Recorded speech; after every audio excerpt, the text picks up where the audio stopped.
오늘 말씀 가운데 보시면은요, 세 부류의 사람들이 나오고 있습니다. 이 세 부류 사람들은 어떤 사람들이냐면, 첫째는 예수님을 파는 사람, 또 두 번째는 칼을 빼는 사람, 세 번째는 도망하는 사람들, 그렇게 세 부류로 말씀해 주고 있습니다. 이 세 부류 가운데는 서로 겹치는 그런 부분도 있다고 볼 수가 있습니다.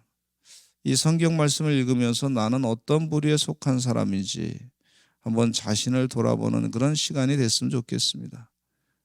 내 자신이 어떤 모습인가, 자기를 돌아보아서 나는 이렇게 하지 말아야 되겠다 결단하시고, 하나님의 뜻대로 바르게 살아야 되겠다 그렇게 결단하시고 주의 뜻대로 살아가시기를 간절히 축원합니다. 사순절 특별 새벽 기도의 그 기도 책자의 맨 뒤에 보시면은요, 이런 경건 훈련 체크리스트가 있어요. 98페이지에 보시면 그 내용이 나와 있는데, 그래서 마이너스 훈련은 절제와 인내가 되겠고, 그 절제와 인내 가운데는 금식 하루에 한 번이든지 일주일에 한 끼든지, 또 과식하지 않기, 청약 음료 안 마시기, 자극적인 음식 피하기, 야식 먹지 않기, 또 밀가루 음식 줄이기, 군것질 절제하기, TV 시청 절제하기, 스마트폰 및 컴퓨터 절제하기, SNS 절제하기, 욕설 및 음담 패설 농담하지 않기, 불필요한 수다 떨지 않기. 이거 다 하나님께서 우리에게 주신 은혜의 그 메시지라고 볼 수가 있습니다. 하나님이 이렇게 말씀하실 때 내가 한두 가지나 혹은 여러 가지로 잘 실천해야 되겠다 그렇게 하시기를 간절히 축원합니다. 말씀 듣고서 하나님이 나하고 관계없다 그러면 이거 신경 안 쓰는 사람들도 있어요. 그러나 우리 서산제일감리교 성도들은 이 사순절 새벽기도에 나와서 기도하시는 동안에 자기를 바꾸려고 애쓰셔야 될 줄로 믿습니다. 이렇게 하면서 내가 좀 잘못된 거 있었구나 깨달으면 고치시면 됩니다. 하나님께서 주신 은혜인 줄로 믿습니다.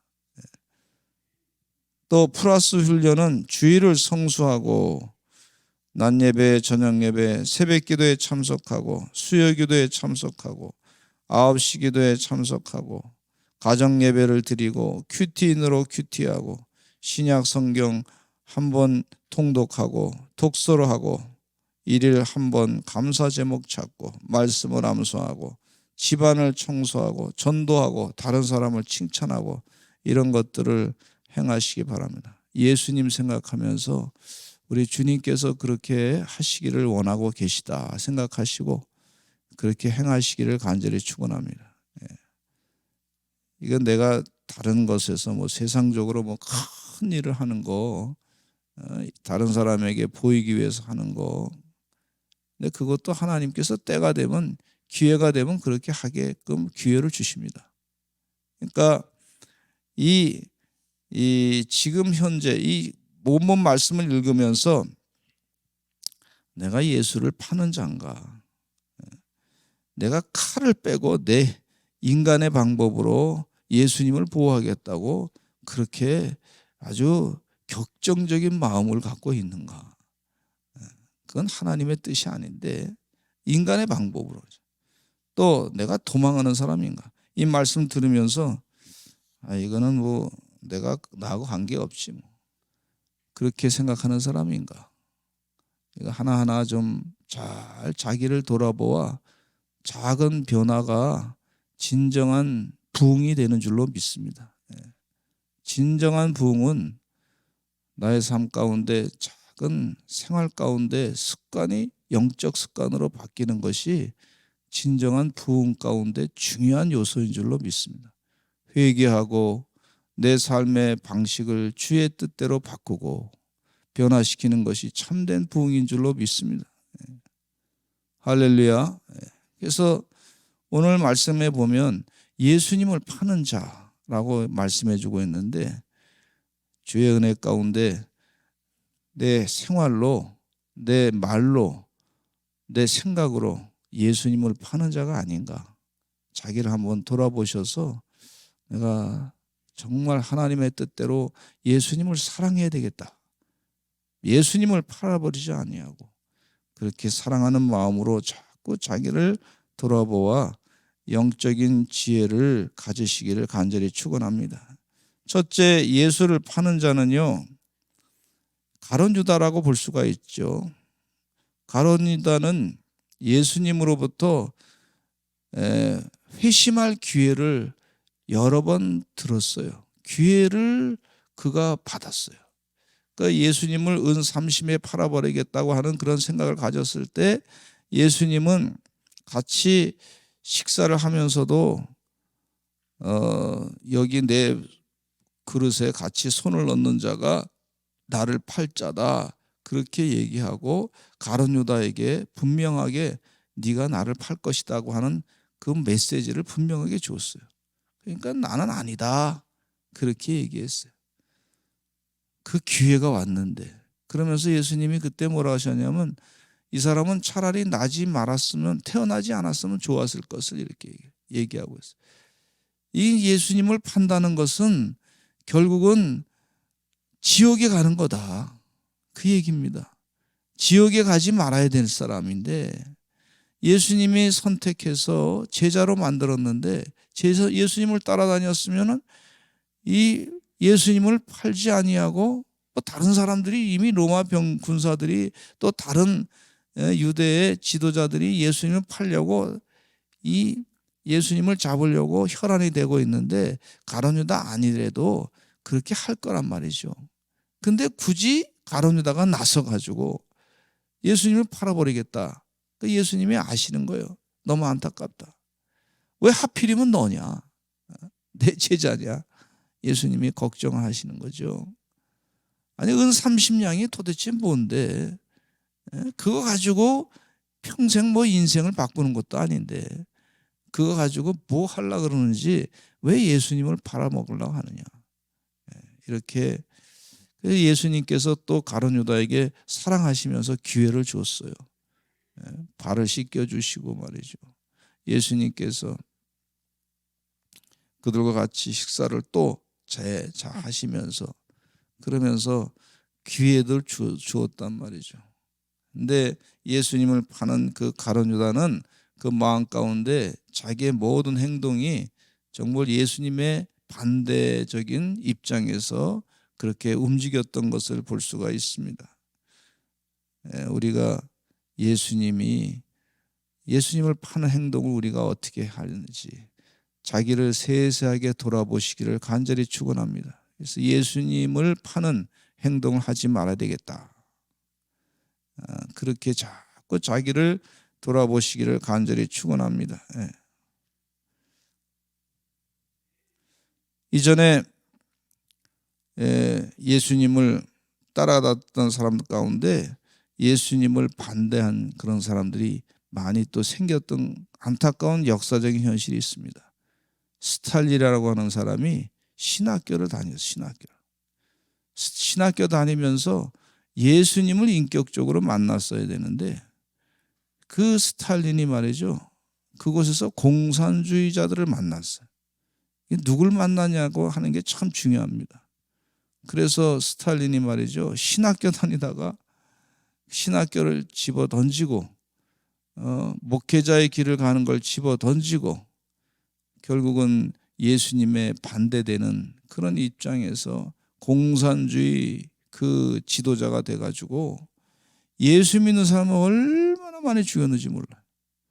그 교회 가서 기도하고 예배 드리는 걸 못하게 하고 핍박하고 말이죠. 고통을 많이 주어서 3천만 명을 죽였던 사람이 자기 민족을 3천만 명을 죽였던 사람이 스탈린이에요. 예수님의 반대에 서 가지고 귀신이 들은 거죠, 한마디로. 또 신학교를 다녔던 사람 가운데 이 히틀러라고 하는 사람도 말이죠. 그런 영향을 받았는데도 불구하고 그거 다 집어치고 예수님 만나고 그랬으면 얼마나 좋았겠어요. 집어 던지고 그냥 하나님을 믿는 사람들 막 이상하게 교회를 갖다가 이상하게 만들어 가지고 말이죠. 교리를 이상하게 만들어서 자기 종교를 하나 또 만들어서 나치 종교를 만들어 가지고 자기가 하나님처럼 되고 싶어 가지고 애썼던 것을 볼 수가 있고, 교회를 얼마나 핍박했는지 몰라요. 지금 공산주의자들이 본인은 뭐 정치가들 가운데 보니까 본인은 집사라 그러는데, 가만히 보니까 집사가 아니고 말로는 집사라 그러는데 오히려 예수님 믿는 사람들을 핍박하는 사람으로 둔갑해가지고 말이죠, 자기 정치적인 이득을 취하기 위해서 그렇게 예수님을 팔아먹는 사람들이 많이 있더라고. 참 안타까운 얘기죠.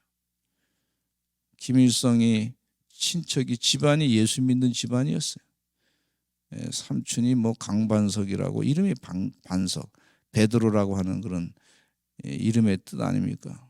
집안은 예수 믿는 집안인데 사회주의로, 공산주의로 바뀌어가지고 교회를 얼마나 핍박하고 6.25 전쟁을 일으켜가지고 수많은 사람들을 순교를 당하게 하고 그런 역사가 있었던 걸 볼 수가 있어요. 요즘에는요, 세상에 예수 믿는 사람 목사가 나는 동성애가 죄가 아니라고 생각합니다 하면서 말이죠, 각종 사회 여론을, 언론을 막 끄집어 들여가지고 무슨 자기가 대단한 투사처럼 말이죠, 교회 교리 장정을 바꾸게 됩니다 뭐 그러면서 나서가지고 움직이는 참 안타까운 사람이 있는 걸 볼 수가 있어요. 그 예수 믿는 사람들과 같이 있는 것이 아니라, 진정한 복음적인 신앙의 목회자들과 같이 있는 것이 아니라 자꾸 세상의 사회, 그 사회에 무슨 이상한 그런 트랜스젠더 뭐 그런 그룹에 껴가지고 목사가 자꾸 그러면서 말은 그래요. 사랑이라고 자꾸 얘기합니다. 사랑. 무조건 사랑하자. 죄도 사랑하자. 그래서 진정한 사랑은 뭐냐?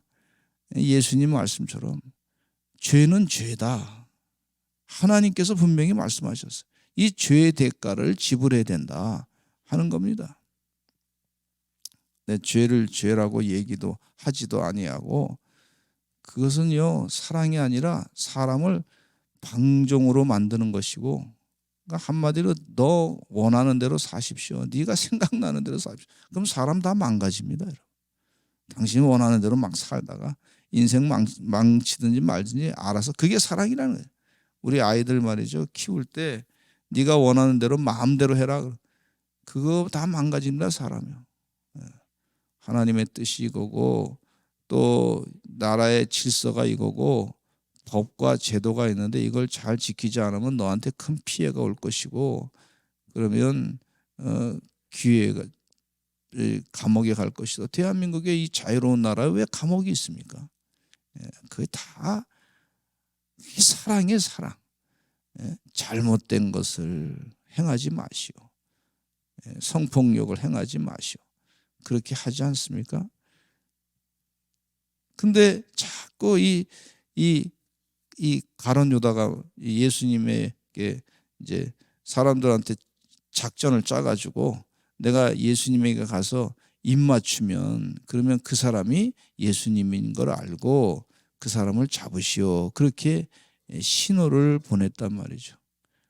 다가올 때는 샬롬 하면서 인사했겠죠. 입맞춤을 하죠. 예수님의 제자처럼 그 전에 행동을 했죠. 그러나 그것이 사인이 돼가지고 예수님을 잡는데 사용했단 말이죠.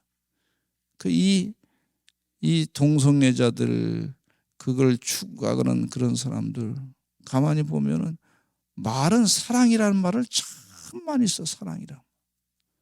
그러니까 진정한 사랑을 모르고, 그런데 가만히 내용 보면 적대적이야. 또 공산주의자들 가운데도 보면 민주주의란 말을 씁니다. 인민민주주의 공화국이란 말, 민주주의. 근데 가만히 보니까 이 진정한 자유민주주의의 적대적이야. 기독교 신앙의 적대적이야. 이 언어를 잘 구분해야 될 줄로 믿습니다. 예수님 파는 사람이 그렇게 하고 왔어요. 사기를 치는 사람이 말이죠, 예수님께 다가와서 그렇게 했던 걸 볼 수가 있어요. 이게 예수님이 인사할 때 그때도 마지막 기회를 가룟 유다에게 또 준 거예요. 뭐라 그러셨냐면 49절에 곧 예수께 나와 랍비여 안녕하시옵니까 샬롬하고 입을 맞췄을 때 50절에 예수님이 답변합니다. 예수께서 이르시되 친구여 네가 무엇을 하려고 왔는지 행하라. 예수님께서 가룟 유다에게 대해서 친구여 이렇게 했어요. 친구여. 마지막 불쌍히 여기는 마음으로 마지막으로 이 가룟 유다에게 선포하는 거예요. 친구여. 이놈은 마귀 사탄 이 자식아 이렇게 하지 아니하시고 이 못된 놈아 내가 네가 행하는 것 다 안다 이렇게 하지 아니하시고 뭐라 그러냐면 친구요 내가 무엇을 하려고 왔는지 알고 있다는 거 행하라 이렇게 얘기하고 계시는 걸 볼 수가 있어요. 한 번 더 기회를 주신 거죠. 친구요. 친구요. 그때 사람들이 나와서 예수님께 다가와서 예수님을 잡습니다. 우리가 사랑을 받을 때 하나님의 사랑을 받을 때 한 번 더 기회를 주시는 거예요. 아, 내가 곁길로 가지 말아야겠다. 이 길로 가르지 말아야겠다. 무슨 일을 하고자 할 때 어머님이 막 기도했던 거 사랑해줬던 거 기억나면 말이죠. 아, 내가 이렇게 하지 말아야지. 사람이 말이죠. 마음을 고쳐먹는단 말이죠. 아, 예배 드렸는데 목사님 설교 한번 딱 생각나면 아, 그러지 말아야 되겠다. 이게 생각난단 말이에요. 여러분 이 신앙의 유산이 참 중요합니다. 계속해서 영적인 투자를 하시기를 간절히 축원합니다.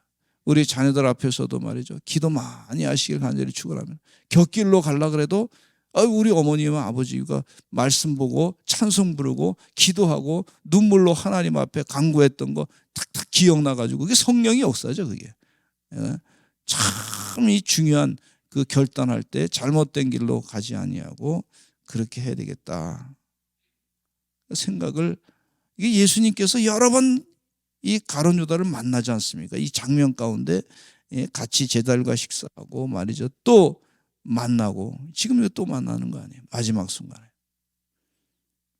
근데 또 두 번째 칼을 빼는 자가 있었어요. 예수님 사도 베드로라고 볼 수 있는데 사도 베드로는 열심당원이었습니다. 젤롯이라고 하는 열심당이었는데 이 갈릴리 지역에 그러니까 이스라엘을 보면은 북부 지역에 갈릴리 예루살렘은 남쪽인데 갈릴리 지역에 있었던 사람들은 독립을 위해서 이 성격이 아주 상당히 좀 갈갈했던 사람, 독립을 위해서 열정을 다해서 싸웠던 그런 칼을 차고 다녔던 그런 사람들이었어요. 사도 베드로가 칼을 차고 다녔다 그렇게 볼 수가 있어요. 예수님을 잡아가지고자 하니까 대제사장 그 신하였던 말고의 귀를 탁 쳐가지고 말이죠. 귀를 잘라버렸단 말이에요. 그러니까 예수님께서 그 말고의 귀를 이 복음서 말고 다른 복음서에서는 말고의 귀를 들어가지고 기도해서 예수님이 다시 붙여줬다 하는 말씀이 나와요. 근데 예수님께서 이렇게 말씀하십니다. 같이 52절 읽겠습니다. 시작. 이에 예수께서 이르시되 네 칼을 도로 칼집에 꽂으라. 칼을 가지는 자는 다 칼로 망하느니라. 칼을 가진 자는 칼로 망할 것이다. 칼이 구원이 될 수가 없거든요. 그러면서 하시는 말씀이 예수님께서 너는 이게 지금 믿음을 우리에게 주는 거예요. 같이 한번 53절 읽겠습니다. 시작. 너는 내가 내 아버지께 구하여 지금 12군단 더 되는 천사를 보내시게 할 수 없는 줄로 아느냐. 너는 나의 능력을 왜 보지 못하느냐, 믿지 못하느냐, 이렇게 예수님께서 하시는 말씀이에요.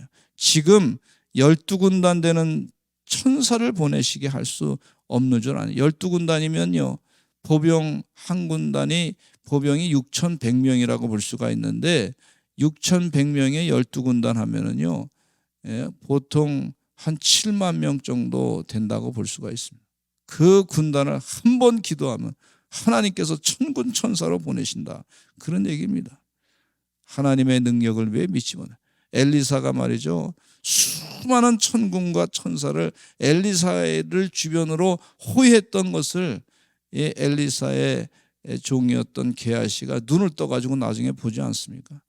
우리 사랑하는 서산제일가정의 성도들은 기도하시면서 하나님의 천군 천사가 역사하고 일하신다는 것을 꼭 믿으시기를 간절히 축원합니다. 그래서 칼을 쓰지 말고 기도하면서 하나님께서 일하십니다. 이 믿음을 가지고 기도해야 될 줄로 믿습니다. 오늘 새벽을 깨어 기도할 때 하나님이 12군단 되는 천군 천사를 보내가지고 할 것이 아니냐. 그러면서 이게 지금 예수님께서 십자가에 못 박혀 돌아가셔야 되는데 인간의 방법으로 해결할 방법이 아니고, 인류의 죄는 예수님께서 십자가에 못 박혀 돌아가셔야, 그래야 그 죄에 대한 대가를 다 지불하고, 그래서 이 믿음의 사람들이 예수님께서 내 죄를 사하셨습니다 하는 것을 믿을 때 그때 다 구원받는다. 이게 하나님의 뜻이다 하는 것을 베드로에게 또 가르쳐주고 있는 것을 볼 수가 있어요. 도망하는 자들이 또 있었던 걸 볼 수가 있는데, 칼과 너희가 강도를 잡는 것 같이 칼과 몽치를 가지고 나를 잡으러 나왔느냐? 내가 날마다 성전에 앉아 가르쳤으니 너희가 나를 잡지 아니하였도다. 그렇게 하시면서 이렇게 된 것은 선지자의 글을 이루려 함이니라. 예언을 다 이루려 함이라. 이렇게 예수님께서 말씀해 주고 있어요. 예수님께서 오신 것은요, 예언을 온전히 성취하시기 위함이신 줄로 믿습니다. 그때 제자들이 예수님을 버리고 다 도망갔다 그랬어요. 다 예수를 버리고 도망했다. 제자들의 그 마음 가운데는 예수님께서 큰 이 마지막 순간에도 자꾸 따라간 것은 큰 기적을 일으켜서 이 로마 군병들을 한순간에 다 멸절시키고, 또 대제사장들을 한순간에 다 세상적인 방법으로 다 멸절시키고 예수님께서 왕이 되는 그런 놀라운 역사가 혹시나 있지 않을까 인간적인 기대를 가지고 따라갔는데, 예수님이 잡히는 걸 보니까 그 인간적인 기대도 다 허물어지니까 다 도망간 것을 볼 수가 있어요. 하나님의 구원의 계획을 이해하지 못했던 이 예수님의 제자들의 안타까운 그 모습을 볼 수가 있는데, 우리도 하나님 은혜 가운데 하나님의 계획을 아시고 믿음으로 하나님의 계획에 온전히 동참해서 예수님을 파는 자가 되지 마시고, 칼을 빼는 어리석은 자가 되지 마시고, 도망하는 자가 되지 마시기를 간절히 축원합니다. 하나님의 구원 계획에 온전히 동참하시는 그런 은혜의 종들이 다 되시기를 간절히 축원합니다. 교회 신앙생활하면서 세상적으로 또 조금 힘들다 그래서 이리 도망가고 저리 도망가지 마시고, 조금 일해서 힘들고 그래서 교회 예배 나오는 거 그냥 집에서 그냥 쉬어야 되겠다, 뭐 특별한 이유가 있으면 어쩔 수 없겠지만은, 그러나 그렇게 되도록이면 그렇게 하지 마시고, 이리 도망가고 저리 도망가지 마시고, 교회 집회 때마다 나오셔서 자꾸 영적인 투자를 하시기를 간절히 축원합니다. 우리 전 세대 같이 예배드리고 오늘 쉐마의 캠프도 하는데 자꾸 이리 빼고 저리 빼고 그러지 마시고, 하나님 도망하는 자가 되지 마시고, 하나님의 성전에서 자꾸 주님 만나고 예배하시고 영적인 투자를 하시는 하나님의 귀한 종들 되시기를 간절히 축원합니다. 전도하시기를 간절히 축원합니다. 생명을 살리시기를 간절히 축원합니다. 우리가 이 세상에서 사는 게 얼마나 살겠습니까? 영생을 살아야지. 생명을, 주님께서 우리에게 영생을 주셨는데 영생을 살아야 될 줄로 믿습니다. 예수님께서 그것 때문에 십자가에 못 박혀 돌아가셨어요. 그래서 이 은혜를 날마다 전하셔서 앞으로 주님 재림하실 때 우리 부활체의 모습으로 영원히 살게 될 줄로 믿습니다. 이 소망을 자꾸 전달하시는 하나님의 귀한 종들이 되셔야 될 줄로 믿습니다. 우리 믿는 자들이 이 믿음에 확실하게 서서 살아갈 때 예수를 파는 자가 아니고 칼을 빼는 자가 아니고 도망하는 자가 될 수가 없단 말이죠. 확실한 믿음을 가지고 부활체의 모습으로 영생의 소망을 가지고 사시는 은혜의 귀한 종들이 다 되시기를 간절히 축원합니다. 우리 다 같이 주여 많이 하시고 통성으로 기도하겠습니다. 기도 받기를 원하시는 분은 이 자리에 오셔서 기도하시면 앞자리에 나오셔서 기도하시면 되겠습니다. 우리 다 같이 주여 많이 하시고 기도하겠습니다. 주여